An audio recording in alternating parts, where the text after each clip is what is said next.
मेरे 34 सेक्टर में ये प्रोग्राम ना किया जाए। अभी तक पेमेंट भी नहीं हुई है। सारी मेरी तारें तोड़ दी गई है, पोल तोड़ दिए गए हैं। जिसने भी पैसे लगाए थे टिकटों के, ना तो उनको अंतर एंट्री मिली और वहां पर सरेआम नशे चल रहे थे। जब करण औजला के उसमें 30,000 पब्लिक आई है तो दलजीत जी का तो 100 उससे 3 गुना फालतू है। अगर वो परमिशन नहीं लेते हैं तो मैं फिर उखड़ जाऊंगी और अब की बार मोटी पेनल्टी लगवाऊंगी सामने रिटर्न में लिख के। ਜਿਸ ਤਰੀਕੇ ਦੇ ਨਾਲ ਦਲਜੀਤ ਦੋਸਾਂਝ ਦਾ ਹੁਣ 14 ਦਸੰਬਰ ਨੂੰ ਸ਼ੋਅ ਹੋਣ ਜਾ ਰਿਹਾ ਅਤੇ ਏਪੀ ਢਿੱਲੋਂ ਦਾ ਵੀ ਸ਼ੋਅ ਹੋਣ ਜਾ ਰਿਹਾ ਚੰਡੀਗੜ੍ਹ ਦੇ ਵਿੱਚ। ਬੀਤੇ ਕੁਝ ਦਿਨ ਪਹਿਲਾਂ ਕਰਨ ਔਜਲਾ ਦਾ ਸ਼ੋਅ ਹੋਇਆ, ਉਹਦੇ ਵਿੱਚ ਬਹੁਤ ਸਾਰੀਆਂ ਗੱਲਾਂ ਨਿਕਲ ਕੇ ਸਾਹਮਣੇ ਆਈਆਂ ਨੇ। ਜਿਸ ਤਰੀਕੇ ਦੇ ਨਾਲ ਸੋਸ਼ਲ ਮੀਡੀਆ 'ਤੇ ਆਪਾਂ ਦੇਖਦੇ ਹਾਂ ਕਿ ਦਾਰੂ ਨੂੰ ਲੈ ਕੇ ਜਾਂ ਫਿਰ ਨਸ਼ਿਆਂ ਨੂੰ ਲੈ ਕੇ ਬਹੁਤ ਸਾਰੇ ਗੀਤਾਂ ਦੀ ਗੱਲ ਕਰ ਲਈਏ ਜਾਂ ਫਿਰ ਇਸ ਤਰ੍ਹਾਂ ਦੀ ਗੱਲਾਂ ਨੇ ਕਿ ਜਿਸ ਤਰੀਕੇ ਦੇ ਨਾਲ ਸ਼ੋਅ ਹੋਇਆ, ਬਹੁਤ ਸਾਰੇ ਲੋਕਾਂ ਨੇ 20-20 ਹਜ਼ਾਰ ਦੀ ਜੋ ਟਿਕਟਾਂ ਲਈਆਂ ਉਹਨਾਂ ਨੂੰ ਵੀ ਸ਼ੋਅ ਦੇਖਣ ਨੂੰ ਨਹੀਂ ਮਿਲਿਆ। ਪਰ ਹੁਣ ਜਿਸ ਤਰੀਕੇ ਦੇ ਨਾਲ ਅੱਗੇ ਦਲਜੀਤ ਦੋਸਾਂਝ ਦਾ ਸ਼ੋਅ ਹੋਣਾ, ਏਪੀ ਢਿੱਲੋਂ ਦਾ ਸ਼ੋਅ ਹੋਣਾ, ਉਸ ਨੂੰ ਲੈ ਕੇ ਆਪਾਂ ਗੱਲਬਾਤ ਕਰਨ ਦੇ ਲਈ ਸਾਡੇ ਨਾਲ ਕੌਂਸਲਰ 34 ਦੇ ਪ੍ਰੇਮਲਤਾ ਜੀ ਨੇ। ਸੋ ਜਿਸ ਤਰੀਕੇ ਦੇ ਨਾਲ ਪਹਿਲਾਂ ਵੀ ਉਹਨਾਂ ਨੇ ਵਿਰੋਧ ਕੀਤਾ ਸੀ, ਸੋ ਹੁਣ ਉਹਨਾਂ ਨੇ ਗਵਰਨਰ ਨੂੰ ਵੀ ਨੋਟਿਸ ਪਾਇਆ। ਸੋ ਕਿੱਦਾਂ ਦਾ ਨੋਟਿਸ ਪਾਇਆ, सो इस मुद्दे पे आप गलबात करेंगे। सत श्री अकाल मैम। सत श्री अकाल जी। सबसे पहले तो मैं आपका थैंक्स बोलना चाहूँगी कि आप यहाँ तक आए और आपने देखा कि जो गलत हो रहा है उसका मुद्दा आप लोग उठा रहे हो मीडिया के माध्यम से। जैसा कि आपको पता है कि मेरा वार्ड नंबर 23 है, सेक्टर 34, 35, 43 तीनों सेक्टर आते हैं। तो पीछे जो भी एक प्रोग्राम हुआ है अभी करण औजला जी का, करीब करीब उसके प्रोग्राम से 4 दिन पहले तक मुझे कुछ नहीं पता था कि वहाँ पे प्रोग्राम होने वाला है। जैसे ही लोगों के फ़ोन आने शुरू हुए पास के लिए, आपको पता ही एरिया पार्षद के पास फ़ोन आते हैं कि हमें पास चाहिए। चलो मेरा तो एक ही रिप्लाई होता है सबको, उसमें कोई भी हो, भाई अपने पैसे लगाओ, अगर देखना है टिकट खरीदो और आप जाके देखो, क्योंकि वो एडमिन का एरिया है, मेरा एरिया नहीं है। और जैसे कि शो वगैरह देखने के लिए मेरा तो कोई वैसे भी इंटरेस्ट नहीं है बिल्कुल भी। और जब वहाँ पे मैंने जाके देखा सुबह, क्योंकि मैं आउट ऑफ स्टेशन थी 2 दिन के लिए, तो जब मैंने वहाँ जाके देखा तो वहाँ काफ़ी टीम लगी हुई थी। तो मेरे को इस चीज़ का सबसे ज़्यादा बुरा लगा कि जो एडमिन है वो कॉरपोरेशन को कुछ नहीं पूछा कि वो ग्राउंड बुक कर रहे हैं, करण औजला जी आ रहे हैं, हमारे कमिश्नर साहब भी हैं, उसके बाद ज्वाइंट कमिश्नर मैम भी है जिसके पास फायर वगैरह है, और हमारी पार्किंग है जैसे सोडी सर के पास है, ज्वाइंट कमिश्नर के पास। तो मतलब इतना वो देखा कि वहाँ मैंने करीब करीब 3.5 लाख रुपए के पोल लगवाए थे, तारें लगवाई थी। 3 साल से मुझे 35 और 43 में कोई प्रॉब्लम नहीं है। 34 सेक्टर में इतने सेंटर हैं कि मुझे लगता है करीब करीब 15 से 20 हज़ार बच्चा पढ़ता है वहाँ पे। तो वहाँ पर दुनिया भर के भिखारी बैठे हैं 2000 के करीब, और वहाँ पर बसें खड़ी होती हैं हज़ारों में नजायज। बसों वालों का तो बिजनेस चल रहा है। लेकिन 3 साल हो गए मेरे को लेटर लिखते हुए डीसी साहब को भी और एसएचओ साहब को भी बोलते हुए, ना तो कभी आज तक एसएचओ सर ने जाके देखा वहाँ पे कि भिखारी बैठे हैं, क्योंकि वो ड्यूटी एरिया पार्षद की नहीं है, वो ड्यूटी पुलिस की है, डीसी साहब की है। लेकिन इतने लेटर मीडिया के माध्यम से, फोटोएं, अखबारों में खबरें लगवाई, कभी भी जाके ना उन भिखारियों को उठाया। लोग जैसे गाड़ी रोकते हैं लोगों के शीशों पे मुक्के मारते हैं भिखारी। तो ये सोच के सारा मेरे को लगा कि जब ये लोगों को कोई फ़र्क नहीं पड़ता, क्योंकि ये 3 साल के लिए आते हैं यहाँ पे और अपनी ड्यूटी निभाते हैं और चले जाते हैं, हमें तो फिर लोगों के दरवाज़ों पे जाना है वोट मांगने के लिए। तो इसलिए फिर मैंने सोचा भाई क्यों ना, फिर मैंने ना जाके एप्लीकेशन लिखी और तारें लगवाई और पोल लगवाए वहाँ पे। तो मुझे इतना दुख हुआ कि अभी तक पेमेंट भी नहीं हुई है, पैसा तो वो पब्लिक का है। तो सारी मेरी तारें तोड़ दी गई है, काफ़ी हद तक पोल तोड़ दिए गए हैं। तो अगर ऐसे सोचते हैं, कम से कम एरिया पार्षद, चलो एरिया पार्षद को साथ में नहीं लेते तो हमारे कमिश्नर साहब को तो लिए ना साथ में, क्योंकि पार्किंग हमारी है, फायर हमारी है। तो वहाँ पे जाके कम से कम मुझे लगता है 1 दिन का लगाओ, पार्किंग का लॉस किसको हुआ? कॉरपोरेशन को। आज कॉरपोरेशन के पास एक सीमेंट तक के भी मोहताज हो रहे हैं पैसा नहीं है कॉरपोरेशन के पास, तो पूरे दिन की पार्किंग जो खराब गई है 3.5 लाख का लॉस हुआ है, क्या एडमिन हमें पैसे देगा या करण औजला जी या उसकी टीम हमें पैसा देगी? और वहाँ पर करीब करीब 1500 पुलिस कर्मचारियों की ड्यूटी थी। 2000 के हिसाब से ड्यूटी का पैसा लगाओ आप, कितना पैसा बनता है, वो कौन देगा? भाई चलो ठीक है, हमारे प्रधानमंत्री जी आ रहे हैं या कोई और आ रहे हैं, चलो ठीक है, वो ड्यूटी देनी पड़ती है। ऐसी भी कौन सी मजबूरी थी जो पुलिस ने और डीसी साहब ने सबने परमिशन दी? 31,000 रुपये के चक्कर में ओनली बुकिंग कितनी है? 27,000, 2,000 उसमें शायद कूड़े का है, टोटल मिला के टैक्स मिला के 30,000 कुछ है। क्योंकि मैं भी उस कमेटी की मेंबर थी, सभी चंडीगढ़ के ग्राउंडों का जब तय हुआ था। 31,000 के लिए 25,000 बच्चा ट्यूशन पढ़ता है वहाँ पे। उन बच्चों की सेफ्टी किसकी है? कन्याएं उसमें है 50%, जो कि वहाँ सेंटरों में पढ़ती है।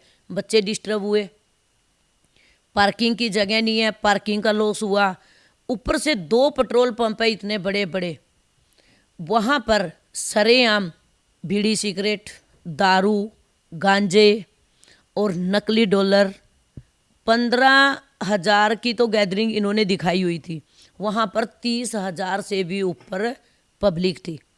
एक तरफ तो बड़े बड़े वादे करते हैं नशों के लिए, और वहाँ पे उन्होंने सरेआम लिखा था कि 18 साल से ऊपर के जो बच्चे होंगे वहाँ पर कोई ऐसी नशे की या कोई शराब वगैरह की कोई भी वहाँ पर इंतजाम नहीं होगा।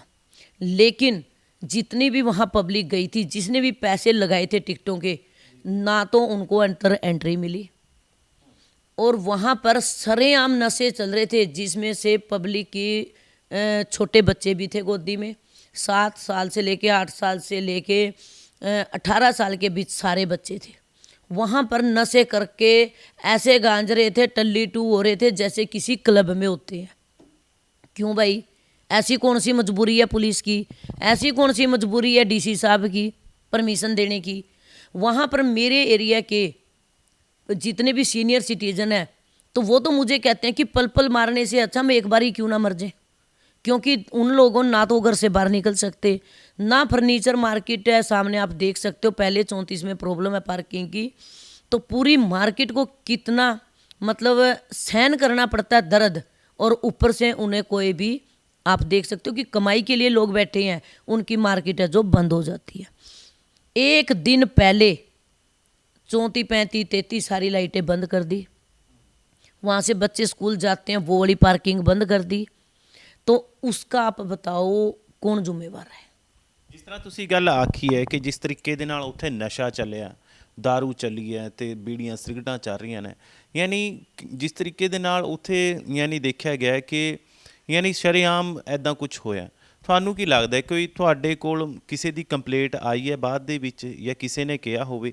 ਜਿੱਦਾਂ ਤੁਸੀਂ ਹੁਣ ਦੱਸਿਆ ਹੈ ਕਿ ਤੁਸੀਂ ਗਵਰਨਰ ਨੂੰ ਵੀ ਨੋਟਿਸ ਪਾਇਆ ਤੇ ਹੋਰਾਂ ਨੂੰ ਵੀ ਪਾਇਆ ਕਿ ਅੱਗੇ ਦਲਜੀਤ ਦੋਸਾਂਝ ਦਾ ਸ਼ੋਅ ਹੋਣ ਵਾਲਾ ਹੈ ਨਾ, ਤੇ ਹੁਣ ਆਉਣੇ ਵਾਲੇ ਸਮੇਂ ਦੇ ਵਿੱਚ ਕਿਸ ਤਰ੍ਹਾਂ ਰਹੇਗਾ ਫਿਰ? ਜਿੱਦਾਂ ਦਲਜੀਤ ਦੋਸਾਂਝ ਦਾ ਸ਼ੋਅ ਹੈ, ਏਪੀ ਢਿੱਲੋਂ ਦਾ ਸ਼ੋਅ ਹੈ, ਤੁਸੀਂ ਕੋਈ ਐਕਸ਼ਨ ਲਿੱਤਾ ਅੱਗੇ?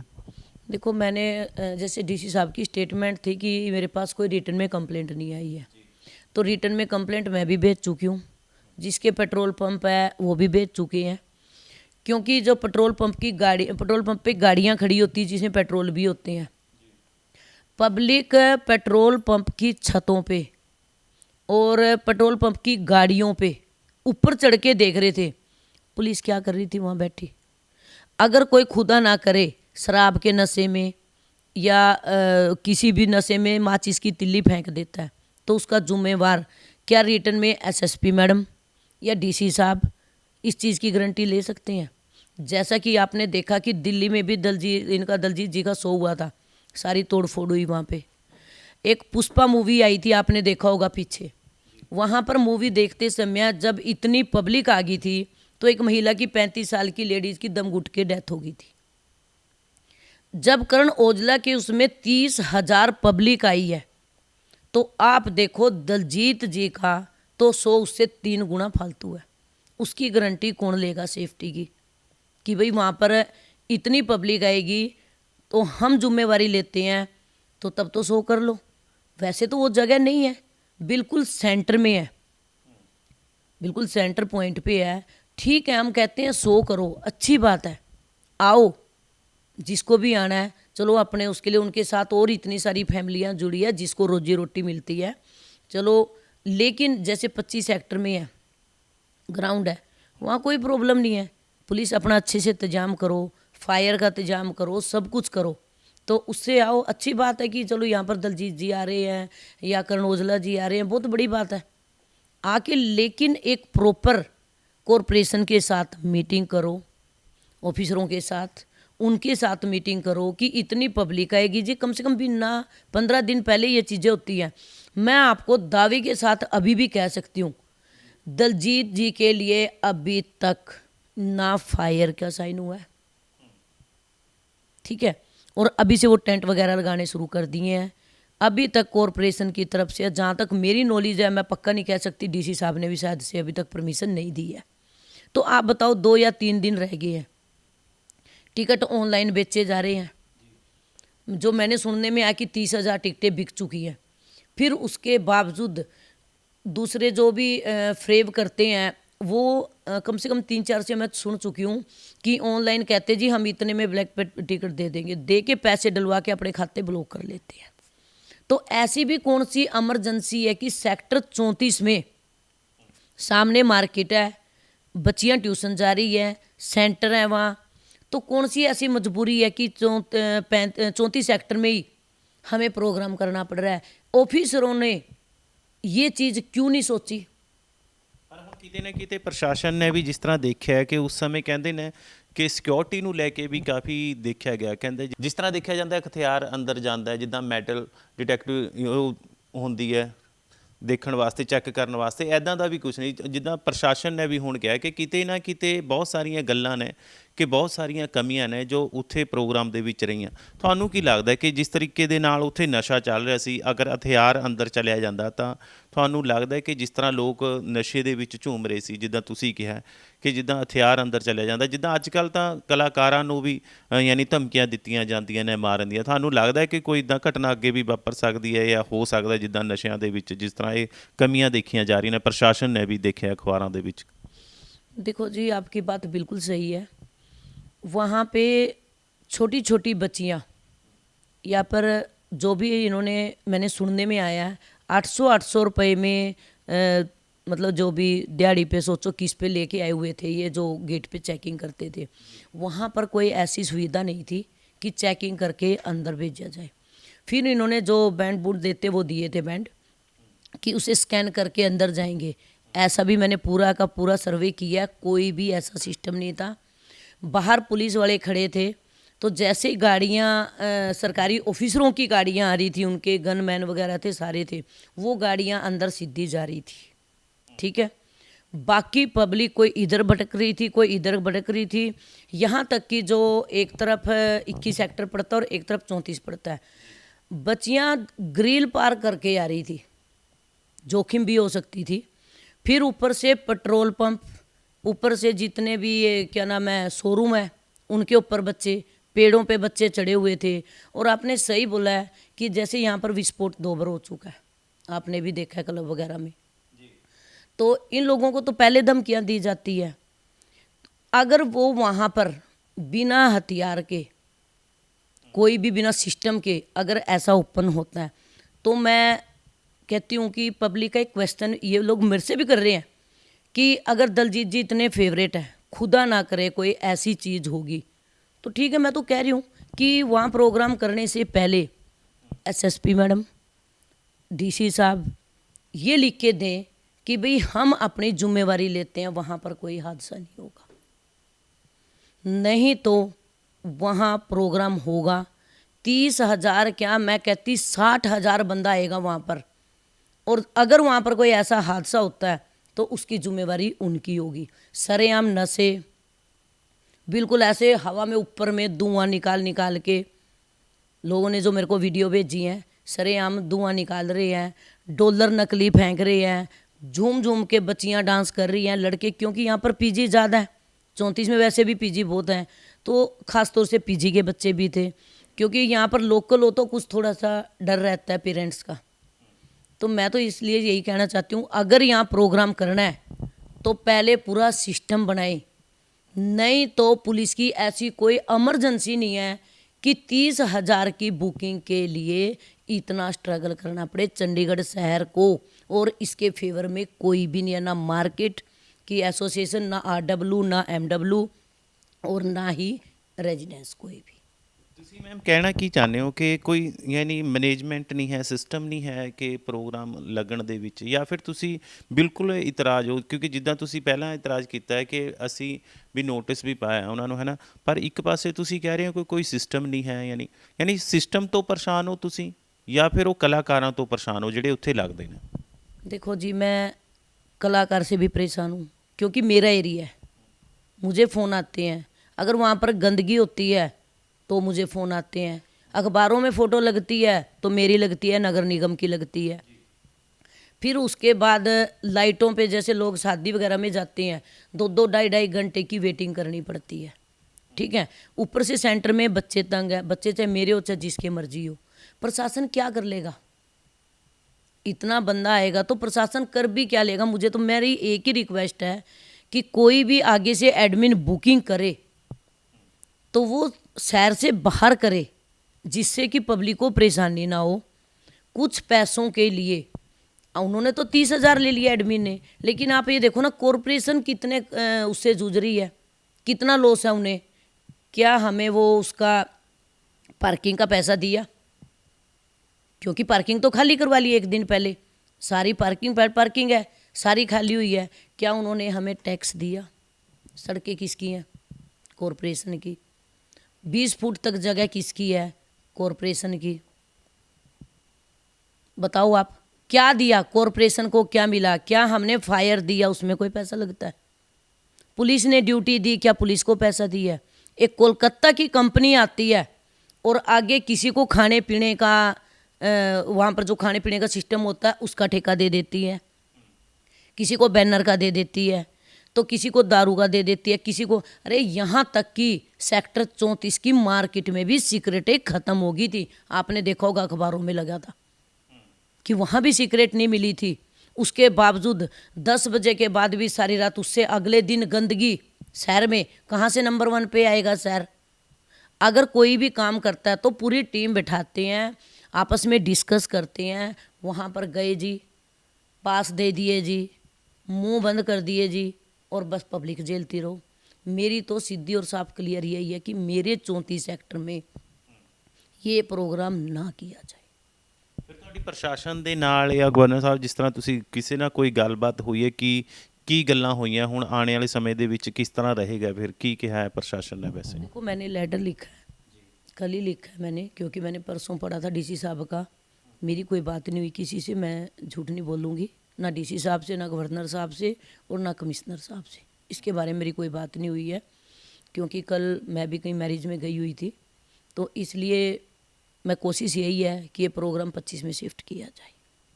मेरी यही हाथ जोड़ के रिक्वेस्ट है, खाली मेरे 34 सेक्टर की नहीं है, पूरे चंडीगढ़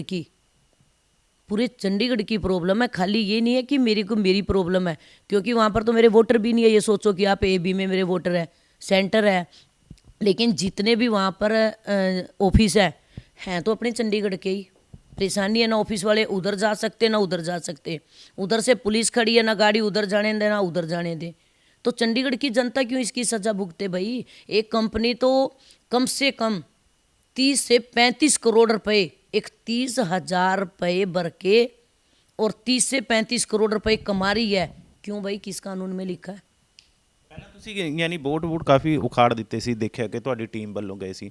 ਹੁਣ ਜਿੱਦਾਂ ਦਲਜੀਤ ਦੋਸਾਂਝ ਦਾ ਸ਼ੋਅ ਹੋਣਾ 2 ਦਿਨ ਬਾਅਦ, ਯਾਨੀ ਉਹਦੇ 'ਚ ਇਹ ਤਾਂ ਨਹੀਂ ਰਹੇਗਾ ਕਿ ਜਿੱਦਾਂ ਕੁਝ ਆਉਂਦਾ ਫਿਰ ਤੁਹਾਡੇ ਵੱਲੋਂ ਕੁਝ ਕੀਤਾ ਜਾਵੇ ਉੱਥੇ? ਕਿਉਂਕਿ ਉੱਥੇ ਕਾਫੀ ਹੱਲਾ ਗੁੱਲਾ ਹੋਇਆ ਸੀ ਉਸ ਸਮੇਂ। ਯਾਨੀ ਫਿਰ ਕੁਝ ਇੱਦਾਂ ਦਾ ਪਲਾਨ ਹੈ ਕਿ ਅੱਗੇ ਜਿੱਦਾਂ ਦਲਜੀਤ ਦੋਸਾਂਝ ਦਾ ਸ਼ੋਅ ਹੋਏਗਾ ਤੁਹਾਡੇ ਵੱਲੋਂ ਕੁਝ ਕੀਤਾ ਜਾਵੇ, ਜੇ ਅਗਰ ਪ੍ਰਸ਼ਾਸਨ ਕੁਝ नहीं करता हैगा? देखो जी, बात है हल्ला की। जब मैं निकलती हूँ, एक तो मैं अपना स्विच ऑफ करके निकलती हूँ, चाहे वो मैं चालान कटवाने जाऊँ या मैं कुछ भी ऐसा करने जाऊँ, गलत काम मैं करती नहीं हूँ। जब मैंने वहाँ जाके देखा कि इन्होंने अंदर परमिशन ली हुई है, मेरा कोई हक नहीं बनता उनके अंदर जाने का, तो मैं नहीं गई बिल्कुल भी। बाहर जब मैंने देखा 15 फुट जगह कॉरपोरेशन की है, पहले मैंने सबको फ़ोन किए कि क्या पार्किंग की बुकिंग है, कहते नहीं। क्या यहाँ की जगह ली है कि परमिशन ली है गेट खड़े करने की, कहते नहीं। तो फिर मेरे पास मैंने फिर इन्फोर्समेंट को फ़ोन मारा, MOH के इंस्पेक्टरों को फ़ोन मारा, और भाई आ जाओ वहाँ पर सारे के सारे आ गए। तो मैंने उठा के ना बोर्ड उखड़वा दिए, क्योंकि वो हमारी जगह थी कॉरपोरेशन की। अगर परमिशन नहीं ली तो उनका कोई हक नहीं बनता कॉरपोरेशन की जगह पे। तो हमने पार्किंग आगे से पूरी की पूरी पैक करवा दी कि उनकी कोई गाड़ी नहीं खड़ी होएगी हमारी पार्किंग में। ਤੁਸੀਂ ਚਾਹੁੰਦੇ ਹੋ ਕਿ ਜਿਹੜੀ ਯਾਨੀ ਪਾਰਕਿੰਗ ਦੀ ਜਗ੍ਹਾ ਜਾਂ ਕੁਝ ਇਸ ਤਰ੍ਹਾਂ ਤੁਸੀਂ ਦੱਸਿਆ ਕਿ ਤੁਹਾਡੇ ਉਸ 'ਚ ਅੰਡਰ ਆਉਂਦੀ ਹੈ, ਤੁਹਾਨੂੰ ਲੱਗਦਾ ਹੈ ਕਿ ਉਸ ਦੀ ਪੇਮੈਂਟ ਤੁਹਾਡੇ ਵੱਲ ਆਉਣੀ ਚਾਹੀਦੀ ਹੈ, ਕਿਉਂਕਿ ਜਿਹੜੇ ਤੁਸੀਂ ਕਿਹਾ ਕਿ ਉਹ ਫ੍ਰੀ 'ਚ ਵਰਤੀ ਜਾ ਰਹੀ ਹੈ। देखो मैं तो पिछली बार तो चलो मेरी भी तबीयत तो इतनी ठीक नहीं थी, मैं तो फिर कह रही हूँ कॉरपोरेशन की पार्किंग अगर यूज करेंगे तो वो हमें पैसे दे पार्किंग के हिसाब से, वरना हम कॉरपोरेशन वाले अपनी पार्किंग नहीं देंगे। और अगर उन्होंने गेट लगाने हैं या कोई भी बोर्ड वगैरह लगाना है तो पहले वो इंच के हिसाब से कॉरपोरेशन से परमिशन ले। अगर वो परमिशन नहीं लेते हैं तो मैं फिर उखड़ जाऊंगी और अब की बार मोटी पेनल्टी लगवाऊंगी सामने रिटर्न में लिख के, और मैं देखती हूँ कौन नहीं लगाता है पेनल्टी, और मैं उखड़वाऊंगी बोर्ड। जितने बोर्ड लगाने हैं उसके पैसे दो। कॉरपोरेशन के पास पहले ही फंड की कमी है तो हम अपना लॉस नहीं करेंगे, चाहे वो हो कोई भी हो, चाहे वो करण औजला जी हो, चाहे वो दलजीत जी हो, या A to Z कोई भी हो, तो हम अपना पूरे पैसे लेंगे। ਲਾਸਟ ਸਵਾਲ ਲਵਾਂਗੇ। ਜਿਸ ਤਰੀਕੇ ਦੇ ਨਾਲ ਗੱਲ ਕਰ ਲਈਏ ਕਿ ਹੁਣ ਦਲਜੀਤ ਦੋਸਾਂਝ ਦੇ ਸ਼ੋਅ ਹੋਣਾ ਆ, ਕਰਨ ਔਜਲਾ ਦਾ ਹੋ ਕੇ ਹਟਿਆ, ਉਹਨਾਂ ਦੀ ਟੀਮ ਵੱਲੋਂ ਤੁਹਾਡੇ ਨਾਲ ਕੋਈ ਗੱਲਬਾਤ ਕਰਨ ਦੀ ਕੋਸ਼ਿਸ਼ ਕੀਤੀ ਗਈ ਹੈ ਕਿ ਜਿਸ ਤਰ੍ਹਾਂ ਤੁਸੀਂ ਪਹਿਲਾਂ ਬੋਰਡ ਅਖਾੜ ਦਿੱਤੇ ਸੀ, ਹੁਣ ਦਲਜੀਤ ਦੋਸਾਂਝ ਬਾਰੇ ਗੱਲ ਹੋ ਰਹੀ ਹੈ ਆਪਣੀ, ਕੋਈ ਉਹਨਾਂ ਦੀ ਟੀਮ ਵੱਲੋਂ ਕੋਈ ਗੱਲਬਾਤ ਹੋਈ ਹੈ ਤੁਹਾਡੇ ਨਾਲ, ਗੱਲਬਾਤ ਕੁਝ ਹੋਣ 'ਤੇ? ना मेरे से कोई बात हुई है, ना मुझे पता कौन है, सिर्फ इतना पता लग रहा है कि कोलकाता की टीम है। ठीक है, इसमें करण औजला वाले में भी काफ़ी दूर से बाहर आए थे, अंग्रेज वगैरह भी काफ़ी दिख रहे थे टीम का, क्योंकि ना इस टाइम पे फिर कह रही हूँ मैं कोई परमिशन ली है, मुझे नहीं पता फाइल आई है नहीं आई है, तो लेकिन कोई परमिशन नहीं ली गई और ना मुझे कुछ पता, ना मेरे कोई कांटेक्ट में है। मैं तो मौके पे जाके जो मुझे अच्छा लगेगा कि जो गलत है, सही में मैं नहीं जाऊंगी कहीं पर, क्योंकि उन्होंने परमिशन ले रखी है एडमिन से, लेकिन जो कॉरपोरेशन की जगह पे गलत दिखेगा तो मैं तुरंत उखाड़ दूंगी वो चीज़ें। ਸੋ ਧੰਨਵਾਦ, ਤੁਸੀਂ ਇੰਨਾ ਸਮਾਂ ਦਿੱਤਾ। ਸੋ ਇਹ ਸੀ ਜੀ ਆਪਣੇ ਨਾਲ ਮੈਡਮ ਪ੍ਰੇਮਲਤਾ ਜੀ, ਜਿਨ੍ਹਾਂ ਨਾਲ ਗੱਲਬਾਤ ਕੀਤੀ। ਸੋ ਕੀ ਕਹਿਣਾ ਚਾਹੋਗੇ ਤੁਸੀਂ, ਜਿਸ ਤਰੀਕੇ ਦੇ ਨਾਲ ਪਹਿਲਾਂ ਕਰਨ ਔਜਲਾ ਨੂੰ ਲੈ ਕੇ ਕੁਝ ਗੱਲਾਂ ਉੱਠੀਆਂ ਸੀ ਕਿ ਕਿਸ ਤਰੀਕੇ ਦੇ ਨਾਲ ਉੱਥੇ ਬੋਰਡ ਉਖਾੜੇ ਗਏ, ਬਹੁਤ ਸਾਰੀਆਂ ਖਬਰਾਂ ਆਈਆਂ ਗਈਆਂ ਕਿ ਉੱਥੇ ਵਿਵਾਦ ਖੜੇ ਹੋਏ ਨੇ। ਸੋ ਹੁਣ ਆਉਣ ਵਾਲੇ ਸਮੇਂ ਦੇ ਵਿੱਚ ਦਲਜੀਤ ਦੋਸਾਂਝ ਤੇ AP ਢਿੱਲੋਂ ਨੂੰ ਲੈ ਕੇ ਕਿੱਦਾਂ ਦਾ ਰਹੇਗਾ, ਇਹ ਆਉਣ ਵਾਲੇ ਸਮੇਂ ਦੇ ਵਿੱਚ ਪਤਾ ਚੱਲੇਗਾ। ਸੋ ਤੁਸੀਂ ਕੀ ਕਹਿਣਾ ਚਾਹੁੰਦੇ ਹੋ, ਕਮੈਂਟ ਕਰਕੇ ਜ਼ਰੂਰ ਦੱਸਣਾ। ਸੋ ਜਿਨ੍ਹਾਂ ਨੇ ਚੈਨਲ ਸੱਤ ਰੰਗ ਨੂੰ ਹਜੇ ਤੱਕ ਸਬਸਕ੍ਰਾਈਬ ਨਹੀਂ ਕੀਤਾ, ਸਬਸਕ੍ਰਾਈਬ ਜ਼ਰੂਰ ਕਰ ਲਓ। ਮਿਲਾਂਗੇ ਅਗਲੀ ਵੀਡੀਓ ਦੇ ਵਿੱਚ। ਦਿਓ ਇਜਾਜ਼ਤ। ਮੇਰੇ ਸਹਿਯੋਗੀ ਬਲਵਿੰਦਰ ਆਰੀਆ ਦੇ ਨਾਲ ਸੋਨੂੰ ਜਾਂਸਲਾ ਦੀ ਰਿਪੋਰਟ, ਚੰਡੀਗੜ੍ਹ।